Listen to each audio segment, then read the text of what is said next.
السلام علیکم ناظرین، اس ایپیسوڈ کی شروعات میں ہم دیکھتے ہیں سلطان کے دیوان میں ملا غورانی پاشاؤں کے بعد خضر چلیبی سے پوچھتے ہیں آپ یہاں پہ انصاف کے پیمانے ہیں، ہمیں آپ بتائیں گے خضر چلیبی کیا وہ ایک ہو سکتے ہیں؟ تو خضر چلیبی کہتے ہیں ہرگز نہیں، لیکن ہمیں انہیں یہ بھی بتانا چاہیے وہ یہ کیسے کر سکتے ہیں، ہمیں سکھانا چاہیے تاکہ ہم یہ کر سکیں، باطل کو چھوڑ کر حقیقت جان سکیں۔ ملا غورانی آپ ہمیں بتائیں، آپ ہمارے دلوں کا نور ہیں، ہمارے لیے حکمت کی شمع ہیں، ہم اندھیروں کے فتنوں میں توحید کی روشنی کے بغیر کیسے بچیں گے؟ تو ملا غورانی کہتے ہیں ایک مسلمان اللہ کی رسی کو مضبوطی سے تھام کر ان تاریک گڑھوں سے نکلتا ہے جس میں وہ گرتے ہیں، ہم بھی ایسا ہی کریں گے، ہم اپنے نفس کو شکست دیں گے اور متحد ہونے کے لیے اللہ کے حکم کی تعمیل کریں گے۔ آج اس کونسل میں، اس اجلاس میں ہم ماتھے پر کندہ کریں گے۔ حضرت محمد صلی اللہ علیہ وسلم کا فرمان مومن آپس میں بھائی بھائی ہیں، اپنے بھائیوں سے محبت کرو۔ ہم اپنے بھائی کو خود میں دیکھیں گے اور ہمارا بھائی ہم میں خود کو دیکھے گا، کیونکہ آدمی اپنے بھائی کے لیے آئینہ ہے۔ پھر کھڑے ہو کر کہتے ہیں ہم اپنے دلوں کو غفلتوں سے جگائیں گے اور ان کو پاک کریں گے، تمام تنازعات کو پیچھے چھوڑ دیں گے اور اپنے بھائیوں کو گلے لگائیں گے جیسے ایک مٹھی میں انگلیاں اکٹھی ہو جاتی ہیں۔ ہم پوری دنیا کو دکھائیں گے کہ مسلمان کتنے مضبوط ہو سکتے ہیں۔ کھڑے ہو جائیں اے اہل ایمان۔ یہ سن کر کیا پاشا، کیا کمانڈر، کیا علماء کرام سب لوگ کھڑے ہو جاتے ہیں۔ ملا غورانی مزید کہتے ہیں آج امن کا دن ہے، آج اتحاد کا دن ہے، آج بھائی چارے کا دن ہے۔ یہ سن کر سب سے پہلے زگنوس پاشا درمیان سے پیچھے ہٹتے ہیں اور جاندالی اسحاق پاشا سے گلے ملتا ہے۔ وہ دونوں پرجوش انداز میں گلے ملتے ہیں اور نفرت کو پیچھے چھوڑ دیتے ہیں۔ دوغان بالی بے سے گلے ملتا ہے، سلطوق قلندر سے گلے ملتا ہے۔ دیکھتے ہی دیکھتے سب لوگ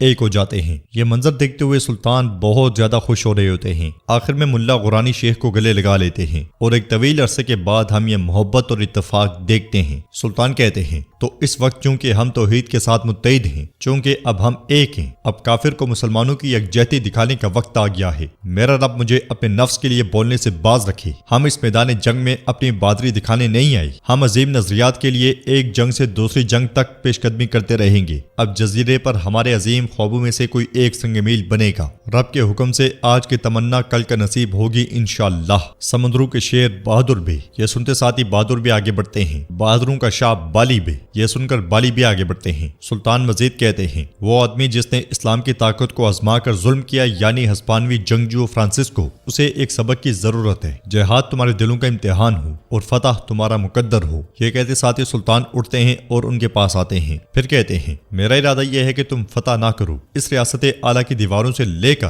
بیریا تک ہماری فتح کے پرچم لہرائیں گے۔ یہ کہتے ساتھ ہی سلطان ان دونوں کا حوصلہ بڑھاتے ہیں تو وہ دونوں کہتے ہیں جیسے ہمارے سلطان کا حکم۔ قسطنطنیہ میں شہنشاہ دمیتری پلیتانو اور نوترس کے ساتھ موجود ہوتا ہے۔ نوترس کہتا ہے میں نے آپ کو بارہا دفعہ بتایا ہے کہ ایسا ہوگا، میں نے آپ سے کہا تھا کہ لاطینی اس شہر میں اس سلطنت کے دشمن ہیں، انہوں نے ہمارے شہر کو تباہ کر دیا، تاریک دن اس شہر کے مالکان کے منتظر ہیں۔ تو شہنشاہ کہتا ہے یہ صرف سپاہیوں کے درمیان ایک چھوٹی سی ناراضگی ہے نوترس، یہ قابل تشویش نہیں ہے۔ تو نوترس کہتا ہے آپ کے بارے میں کیا خیال ہے پلیتانو؟ کیا آپ نے وہ تمام کتابیں خاموشی کے ساتھ انتظار کرنے کے لیے پڑھی ہیں؟ وہ آفت جو آنے والی ہے۔ پلیتانو کہتا ہے کانوں میں اس کی سرگوشیاں گونج رہی ہیں، یہ مسئلہ اتنی اہمیت نہیں رکھتا۔ نوترس کہتا ہے کوئی فرق نہیں پڑتا اس سے، جب آپ کا سر کاٹا جائے گا۔ شہنشاہ چلاتے ہوئے کہتا ہے بس نوترس، میں تمہارا سر کاٹ دوں گا۔ میری قوم کا دل ڈرے ہوئے خرگوش کے دل سے مختلف نہیں ہے، اپنے خوفناک الفاظ کے ساتھ انہیں مزید خوفزدہ مت کرو۔ نوترس کہتا ہے تاجروں سے کیسے چھپیں گے؟ آپ اپنے لوگوں سے کیا چھپاتے ہیں؟ شہنشاہ کہتا ہے میرے خیال میں ڈرنے کی کوئی بات نہیں ہے، آپ کے الفاظ مبالغہ آ رہی ہیں، تاہم مجھے یقین ہے کہ اس میں کوئی سچائی باقی ہے۔ اب ان تاجروں کو لے لیں جو لاطینیوں کے بارے میں شکایت کر رہے ہیں، آئیے دیکھتے ہیں کہ آپ نے جو کہا وہ سچ ہے یا نہیں۔ یہ سنتے ساتھ ہی نوترس چلا جاتا ہے۔ انہیں بحث کرتا ہوا دیکھ کر دمیتری مسکرا دیتا ہے۔ ناظرین اس کے بعد ہم دیکھتے ہیں